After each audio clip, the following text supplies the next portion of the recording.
আপনি যদি ভালোভাবে যে কোনো জিনিসের পরিচর্যা করতে পারেন তাহলে সেই জিনিসটা আসলে ভালো হবেই। তো জার্মান ঘাসের কিছু সুবিধা আর কিছু অসুবিধা আপনাদের সাথে তুলে ধরার চেষ্টা করব, ঠিক আছে? আমরা এই বিশেষ করে একটা বছর যাবৎ আমরা এই যে আসলে ঘাসটা লাগিয়েছি, এখানে কিন্তু একটা দিনের জন্য আমরা সেচ দেইনি। হ্যালো ভিউয়ার্স, আপনারা যে ঘাসটা আসলে দেখতে পাচ্ছেন, যে ঘাসটা আসলে আমি কাটছি, তো সেটা হচ্ছে জার্মান হোয়াইট হাইব্রিড ঘাস। তো ঘাসটার আসলে ফলনটা দেখছেন, আসলে দেখলে আসলে মনটা ভরে যায়, ঠিক আছে? আসলে জার্মান, অনেকেই বলেন যে জার্মান হোয়াইট হাইব্রিড ঘাস নাকি গরুকে আসলে খাওয়ানো যায় না, মানে ডাটা হয়ে যায়, মানে শক্ত হয়ে যায়। আসলে ঘাসগুলোর চেহারা দেখছেন, আসলে কথা কি, আপনি যদি ভালোভাবে যে কোনো জিনিসের পরিচর্যা করতে পারেন তাহলে সেই জিনিসটা আসলে ভালো হবেই, ঠিক আছে?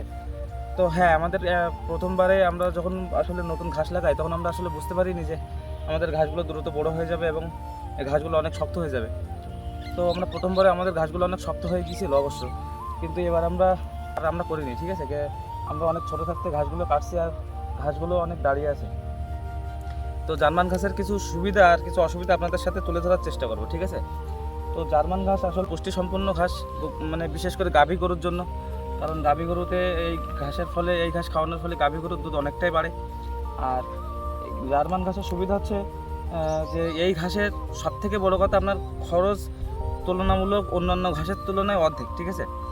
যেমন নেপিয়ার বলেন, পাকচং বলেন কিংবা জাম্বু ঘাস বলেন, সেখানে অনেক পানি সেচ লাগে, প্রচুর পরিমাণে সার দিতে হয়, ঠিক আছে? তারপরে বিভিন্ন রকমের ঝামেলা থাকে। তো এই ঘাসের এই দিক থেকে মানে বহুগুণ সুবিধা পাওয়া যায়, ঠিক আছে? কারণ আমরা এই বিশেষ করে একটা বছর যাবৎ আমরা এই যে আসলে ঘাসটা লাগিয়েছি, এখানে কিন্তু একটা দিনের জন্য আমরা সেচ দেইনি, ঠিক আছে? কারণ এগুলো জলের ঘাস, এগুলো সেচ দেওয়া লাগে না, মানে আপনি মোটামুটি হয়। মানে গরমকালে, মানে যখন শুকনো অবস্থাও থাকে তখনও আসলে ভালো ফলন হয়। জমিতে যখন জল উঠে যায় তখনও আসলে ভালো ফলন হয়, ঠিক আছে? এখন দেখুন আমাদের জমি কিন্তু শুকনা, কিন্তু এখনও কিন্তু আমরা জমিতে সেচ দিচ্ছি না। খরচের দিক থেকে দেখতে গেলে এই ঘাসের তুলনা ওই ঘাসের তুলনায় অধিক, কিন্তু আপনি সব জিনিসের আসলে সুবিধা তো একসাথে ভোগ করতে পারবেন না, ঠিক আছে? তো যেমন যে ওই ঘাসের তুলনামূলক খরচ হলেও একটু সুবিধা আছে, এই যে সব সময় আসলে শুকনা থাকে জমি, এই জন্য ঘাসগুলো কাটতে বয়ে নিয়ে যেতে আসলে অনেক সুবিধা হয়। কিন্তু যখন আসলে এই জার্মান ঘাসের কথা বলি, যখন আসলে বর্ষাকাল পড়ে যায়, মানে জমিতে আসলে যখন জল উঠে যায়, তখন এই জার্মান ঘাসের একটু অসুবিধা দেখা যায়। কারণ কি, যে জার্মান ঘাস তখন আসলে জলে ডুবে যায়। ঘাস হয়, ঘাস আপনি 12 মাসই কাটতে পারবেন, কিন্তু কি ওই জলের মধ্যে এসে আসলে কোমর সমান জলের ভিতরে এসে আপনার ঘাসগুলো কাটতে হয়, ঠিক আছে?